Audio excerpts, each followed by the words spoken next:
last class I gave about the SMS, right? Sanitizer, social distance, time, mask. These are all compulsory. Please keep following this. And in the last class we have learned about the earth with the introduction part. In the introduction part we have learned how the earth is made, right? And about the Big Bang theory. Now in this class we are going to discuss about the internal structure of the earth. On the surface of the earth we know different landforms are there, like the mountains, plateaus, plains, rivers. These all things are present which we can able to see with our naked eye, right? Those all will come under the external surface of the earth. And we are going to read about the internal structure, means what are the things are present inside the earth. Now in this class we are going to read about the importance of the internal structure of the earth.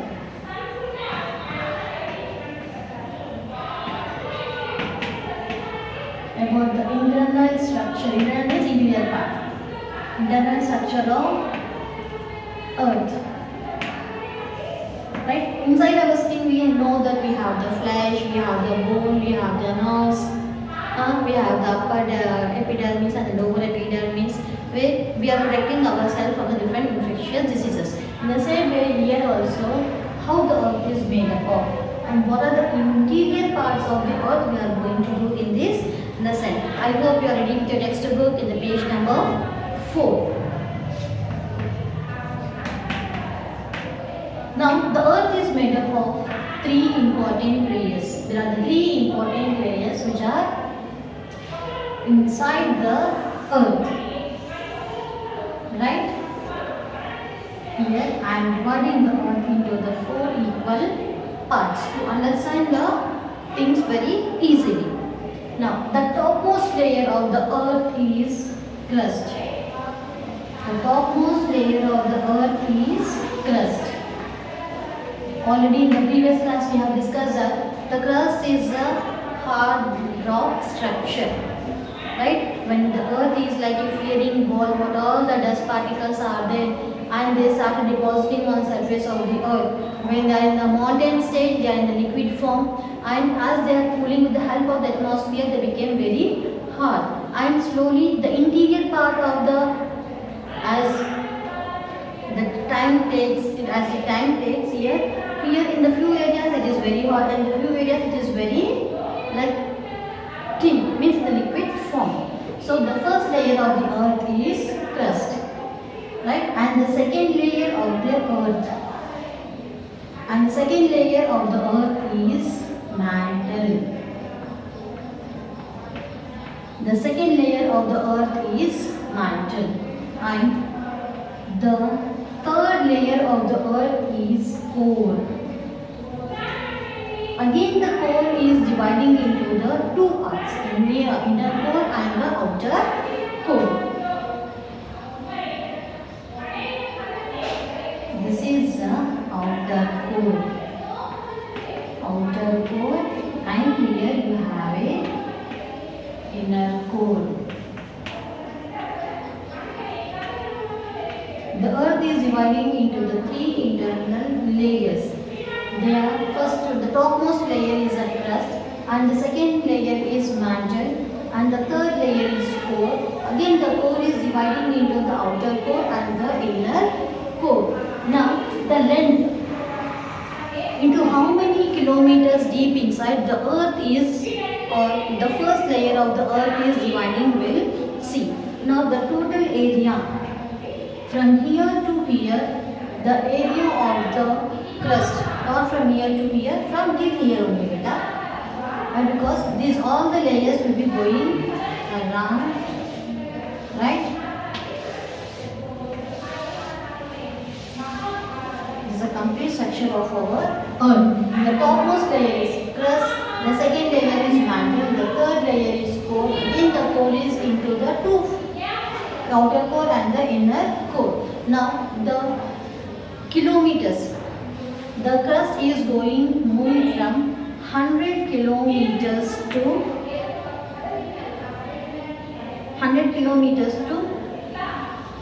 2000. Sorry. Now from the 1 kilometer, means from the surface of the earth to, it will go till 100 kilometers. The length of the crust is 1 kilometer to 100 kilometer. Now in this 100 kilometer, we can see there are now more number of hard rocks.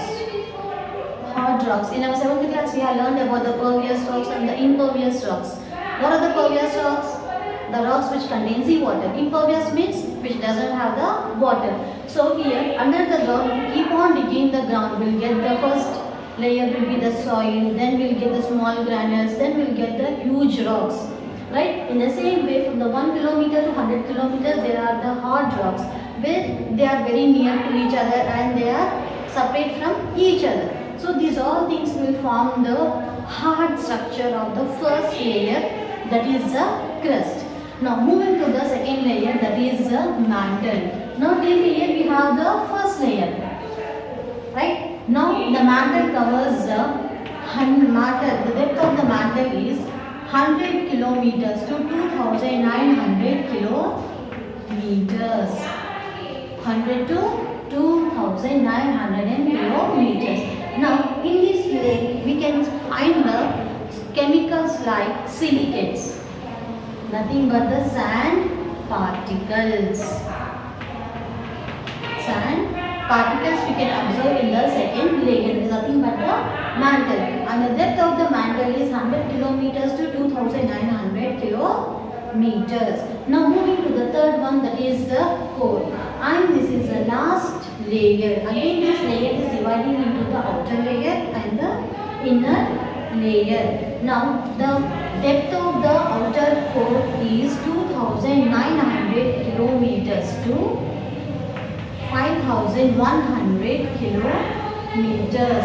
Now here the outer core, we can able to find the 2,900 kilometers to 5,100 kilometers, and in this layer we are going to find the nickel, the chemicals like nickel and iron.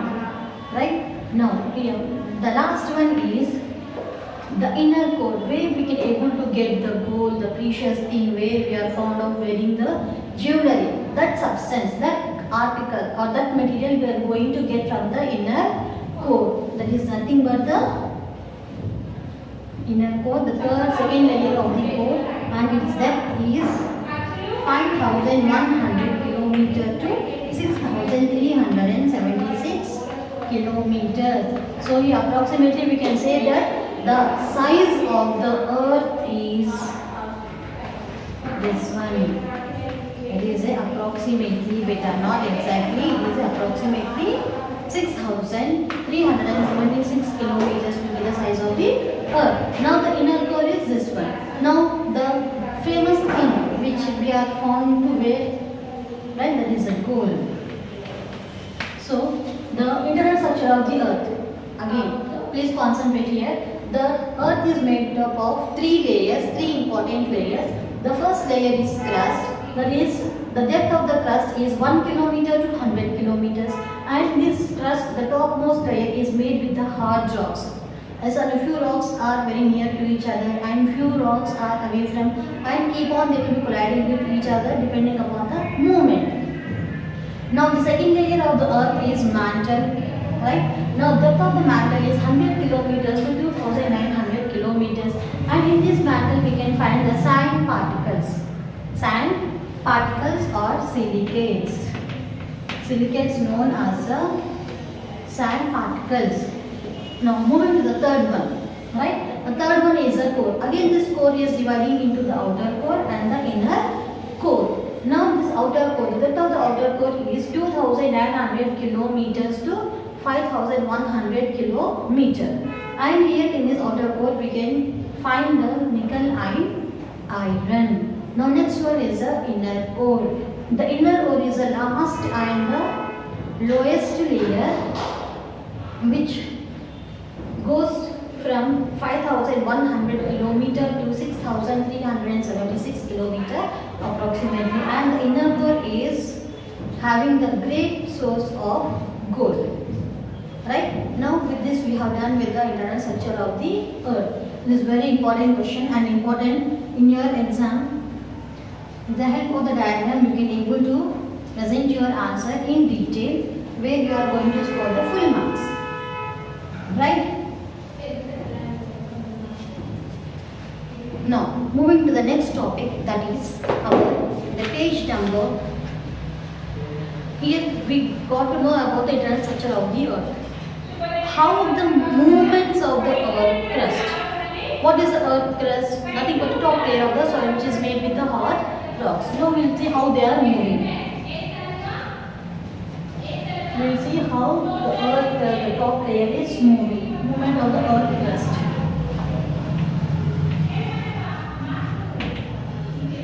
Movement of earth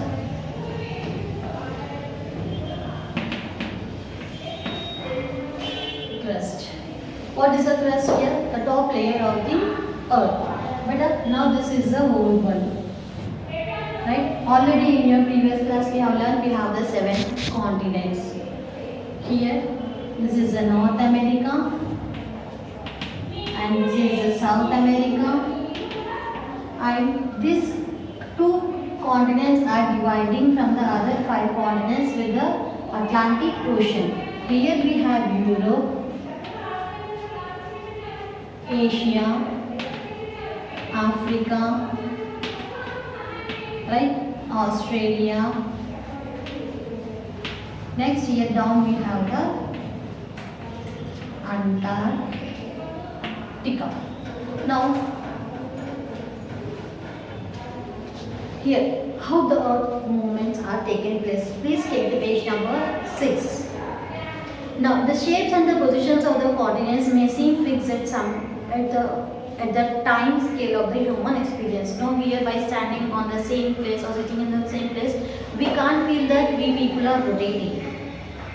So now we know that the earth is rotating around the sun and it is causing the day and night, and it is helpful for the seasons by causing the revolution. So here even though whatever the changes are taking place, but still we find that we people are not moving, but we people are moving. We will see in this topic. Now, however, when you look at the old earth, yes, continents have moved, collided, merged, and then be torn apart again. Mountains have arisen. Here how I have understood torn means here whenever there is a earthquake, the natural disasters takes place like earthquake. Here you can able to see the break on the land, and here a small piece, the most of the part will go inside the earth and few things will be coming out, and mostly we can observe the things coming out from the earth during the volcanic eruption. As I know, volcanic eruption, when it occurs, it is very hot when they are coming out of the earth, and it will take the more number of days to get it cool. Right? In the same way here also, when the rocks deep inside, this is a crust. All the hard rocks we can able to find inside the crust. When they are colliding with each other due to the more force, here we can see the crack on the earth and most of the parts will be coming out and they are forming the new landform. But how they have divided the land? How they have divided the earth into the 2 equal parts? That is the northern hemisphere and southern hemisphere. We will see now. Now here a small inland sea. Small inland sea means the sea within the own country. Right? The small inland sea, that is the Tethys Sea. Tethys Sea is dividing the globe into the 2 halves, that is in the Laurentia and Gondwana. Laurentia is nothing but the Angara land. Right? Here, this sea is dividing. In the textbook, you can see in the second picture, and here we have the Africa. How the North America and South America is dividing with the help of the Tethys Sea. It is representing in the second picture of your textbook. The Tethys Sea is dividing the South America and North America and going going across the Mediterranean Sea, and it is dividing the Australia like this. So he is under the northern hemisphere. Here you can see the two divisions are there, two halves are there. So this the line which is dividing the earth into the two equal halves is one is the equator. Right? The largest latitude is equator at 0 degree. Now equator is dividing the two halves, northern hemisphere and southern hemisphere. Now here the three continents North America, Europe and Asia are coming under the northern hemisphere. Northern hemisphere. Hemi means half and the sphere means ball. Hemi means half and sphere means ball. Now half of the ball is southern hemisphere and half the ball is western hemisphere. Now here the continents which are coming under the northern hemisphere is known as Laurentia.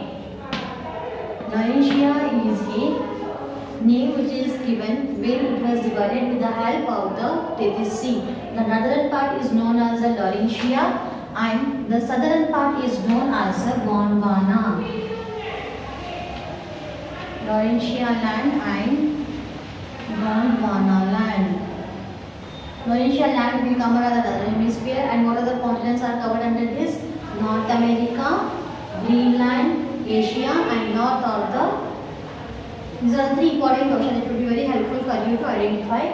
North America, Europe and Asia comes under the Laurentia, right, which is the North Hemisphere. South America, Africa, Australia and Antarctica comes under the Gondwana land, and it will come under the southern hemisphere. So here with the help of the sea, the two hemispheres are dividing. Hemi means half, sphere means ball. Laurentia and Gondwana are the two landforms where it was broken into two pieces with the help of the Tethys Sea, and they started facing the two directions, one in the north and one in the south. Now moving to the next topic, that is the Earth's grid system. The Earth grid system. Already you know about the latitudes and longitudes, right? What is a latitude? The line which is going across the the line which is moving from east to west or west to east, right? And the longitudes which are going from north to south. So here the latitudes which are going towards the east direction from the west is known as latitude, and the lines which are going from north to south is known as longitude. This is the east direction, this is north, this is west and this is south. Right? And here, what is the use of the latitude? Latitude helps to know about the place. Latitudes are helpful to know about the place. Right? And longitudes help us to know about the time. Latitude help us to know about the place and longitude help us to know about the time. Here you can see the intersection. It means intersecting of the 2 points. The latitudes and longitudes are intersecting at one point. So this point is known as grid. With the help of this system, with the help of the grid system, we can identify the place and the time of the particular area. So this grid system is helpful to know about the places very easily. Now the word latitude is a Latin word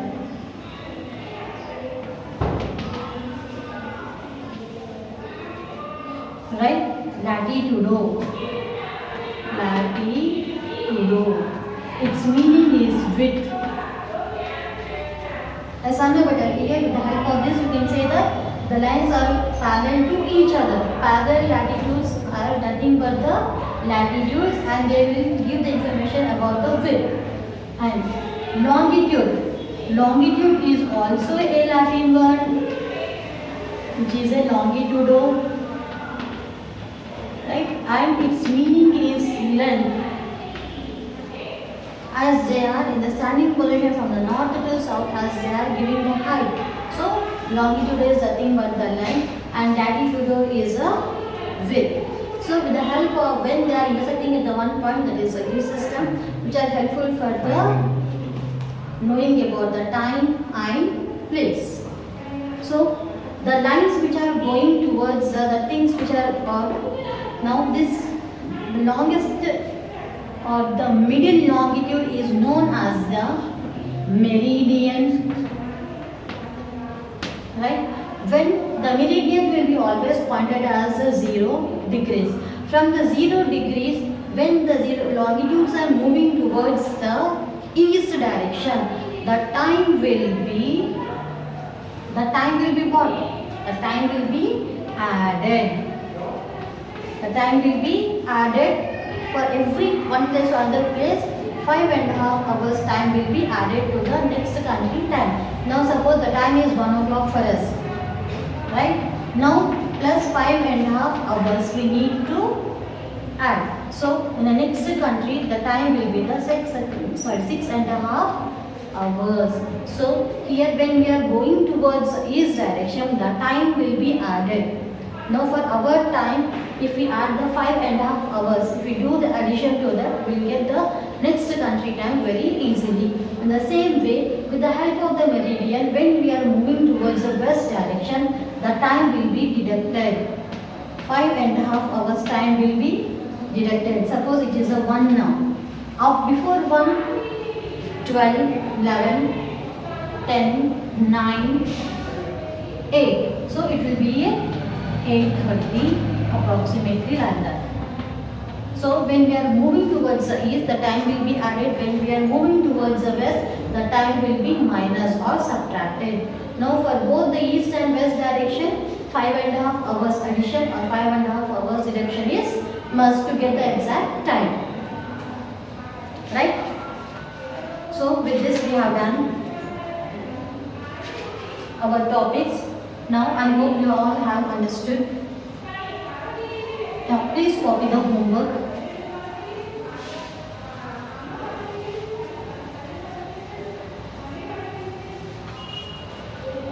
Please copy the homework. Describe the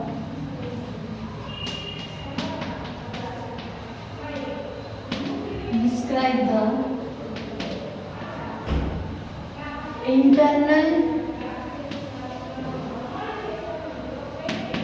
structure of Earth with diagram. I hope you have understood. Please follow the instructions given by the school and by your parents.